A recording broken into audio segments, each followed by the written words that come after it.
महापालिकेच्या रणनीतीसाठी शिवसेनेकडून राहुल शेवाळे हे दिल्लीमध्ये जाणार आहेत।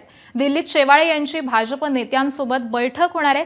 तर या बैठकीमध्ये पालिकेतील महापौर आणि महत्त्वाच्या समित्यांवरती वाटाघाटी केली जाऊ शकतात अशी देखील शक्यता आहे। मागील 3 दिवसांपासून सर्व नगरसेवक हे फुटीच्या भीतीने हॉटेलमध्ये मुक्कामी असतानाच आता दुसरीकडे उद्भवलेल्या या राजकीय परिस्थितीचा फायदा शिवसेना उचलत असल्याचं राजकीय वर्तुळामध्ये सध्या चर्चा रंगलेली आहे।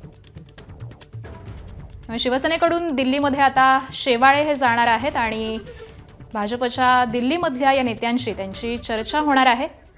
आणि आज संदर्भातले अपडेट देतात आमचे प्रतिनिधी सूरज सावंत। सूरज, जर पाहिलं तर मागील 3 दिवसांपासून जे शिवसेनेचे नगरसेवक आहेत हे हॉटेलमध्ये मुक्कामी असल्याचं पाहायला मिळत आहे।